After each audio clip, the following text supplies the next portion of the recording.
राजा विक्रमादित्य जी के आंखों में आंसू है अपने प्रजा के लिए। सोचत मन में विचार करते का नयना से भरी के देखे, नयना से भरी के देखे, नैया में नगिनिया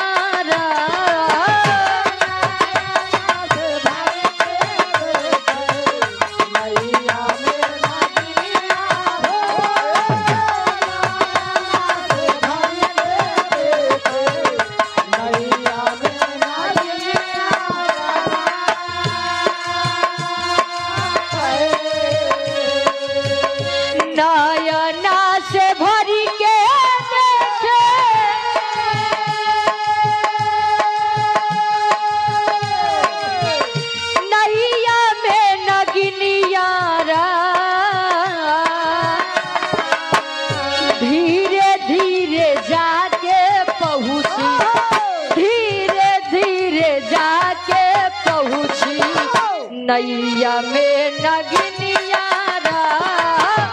धीरे धीरे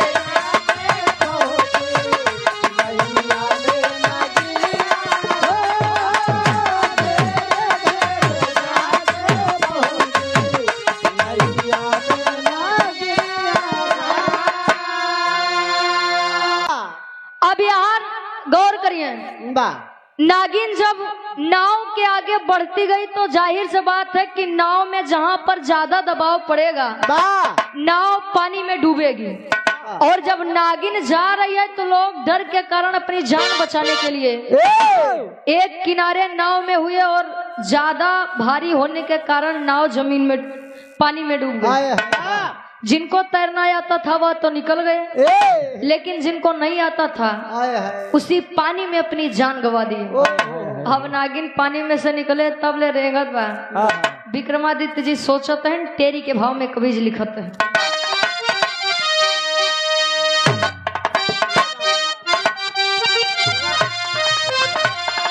अरे राजा जी हक्का बक्का हो गए, अरे राजा जी हक्का बक्का,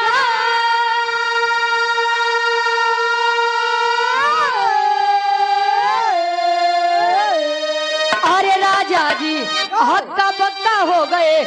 नागिन रूप छोड़ के बना है पंडित पक्का, अरे हो पक्का, अरे हो पक्का।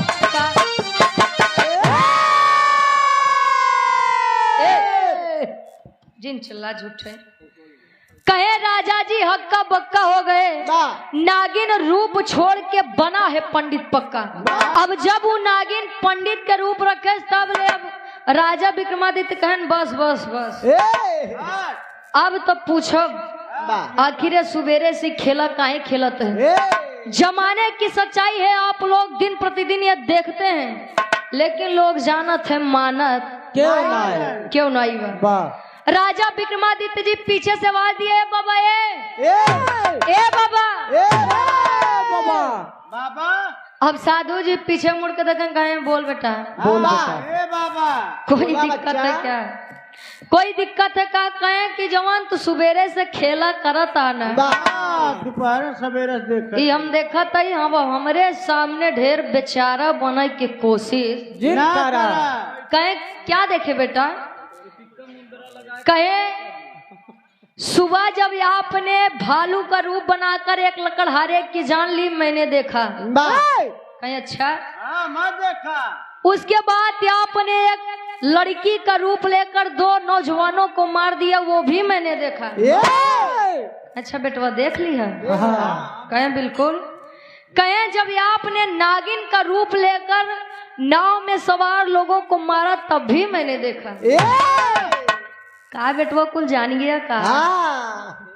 और अब पंडित का रूप बनाकर किसकी जान लेने के लिए जा रहे हो, साधु संत का रूप बना करके किसके प्राण त्यागोगे, किसके प्राण लोगे बताओ। बताओ भाई। अब यार पंडित जी देखा था कह लगा था बेटा सब देख ली है काम चली ना। पंडित जी से राजा विक्रमादित्य जी पूछा था कैसे पहापट के भाव में कवि जी लिखा था,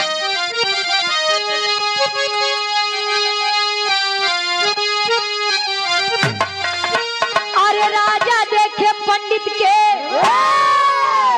अब सूरत यमतिया मारल बा। अरे तो राजा देखे पंडित के अब सूरत यमतिया मारल बा। जाके पूछे पंडित से तब बतिया मतिया मारल बा।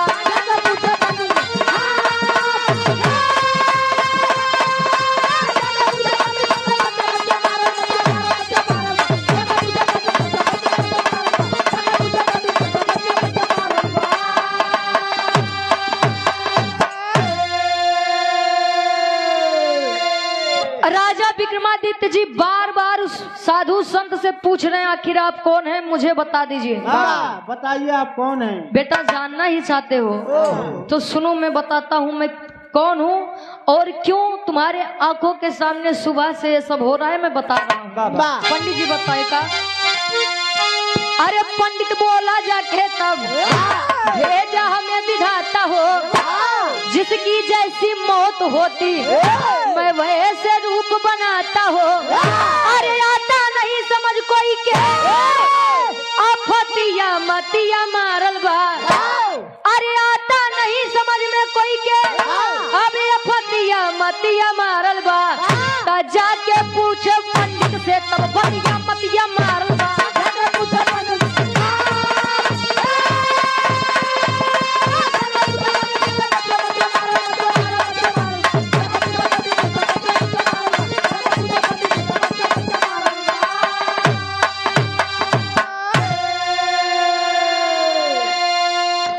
राजन जानना ही चाहते हो कि मैं कौन हूँ, तो सुनो मैं बता रहा हूँ, मैं काल हूँ।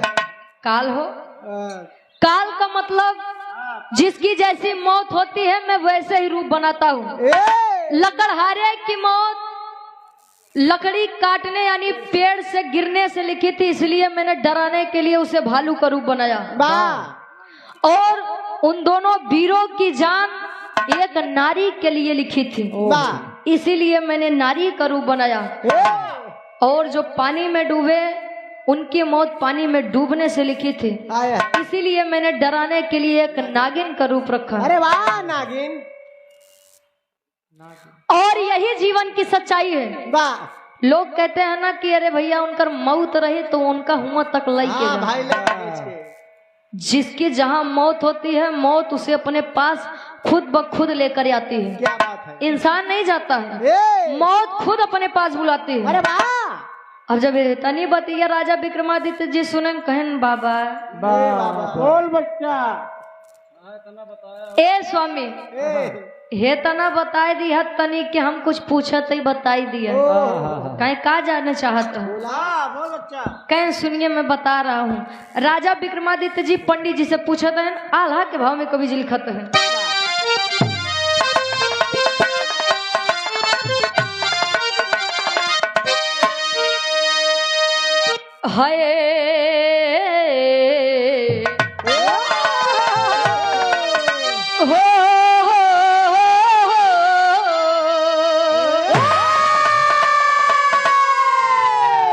अरे बाबा के बात सुने सोचे अपने मनवा में पंचो,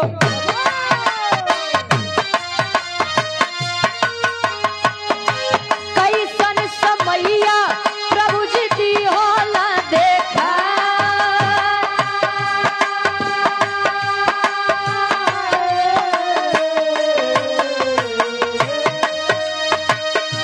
राजा कहा कि बाबा मान ले तबतिया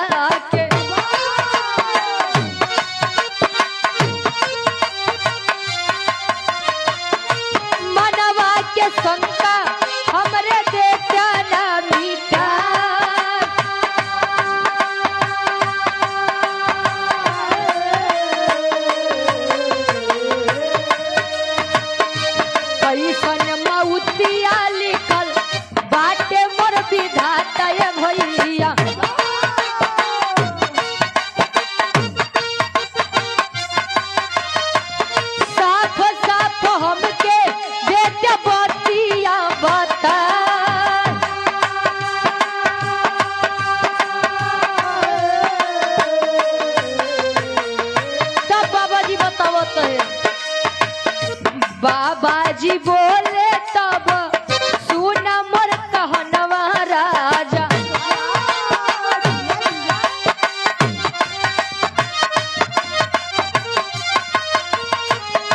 पनिया में मागर बन के ले गए घिसिया।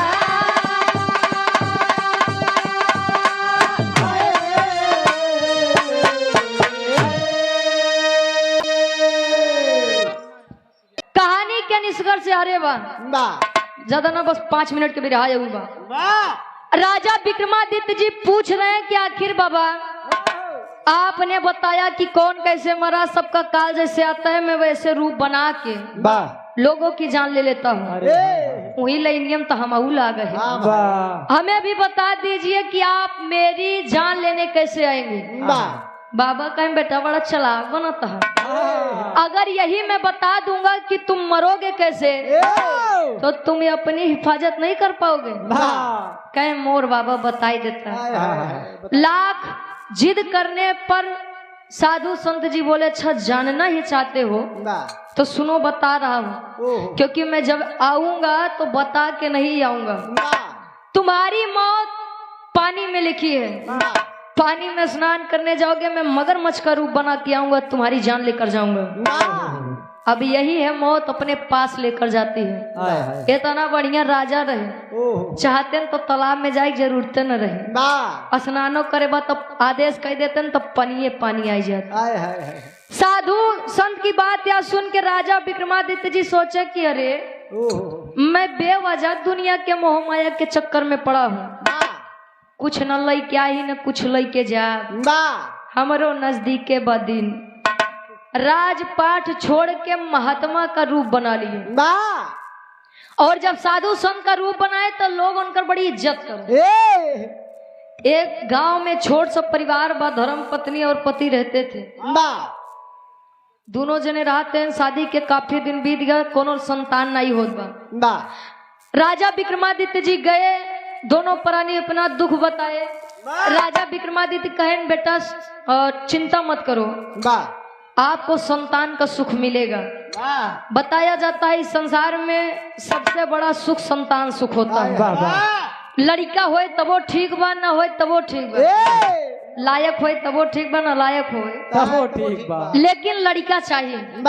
धीरे धीरे समय बीता, घर में एक छोटा सा बच्चा जन्म लिया। जाई के राजा विक्रमादित्य से दोनों प्राणी कहें स्वामी बच्चा तो हो गया, मैं चाहता हूँ कि बच्चे का मुंडन संस्कार आपके ही हाथों हो। नदी किनारे पहुंचत है, हो थका गुरुजी आखिरी भाव खड़ी के भाव में कवि जी लिखत है।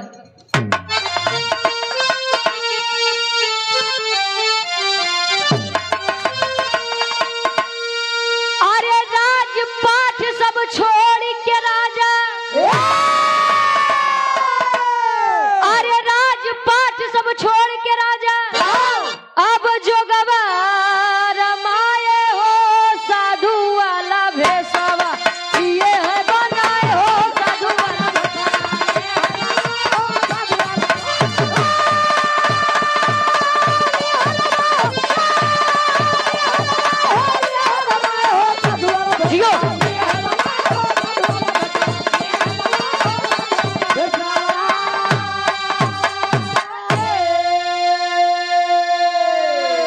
बच्चे का मुंडन करवाने नदी के किनारे जब पहुँचे, मुंडन भा दोनों प्राणी कहन बाबा हम चाहते कि जो नदी बा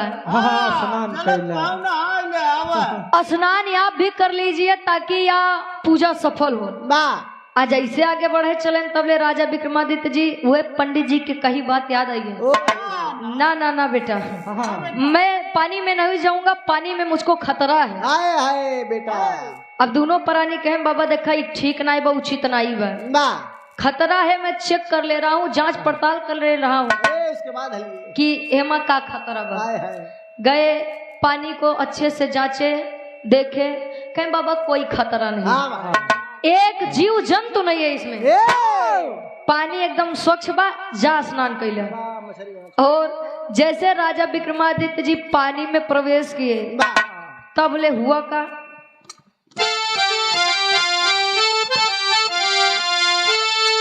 अरे हुआ चंबा एक दिन तब करने गए स्नान हो, अरे काल बना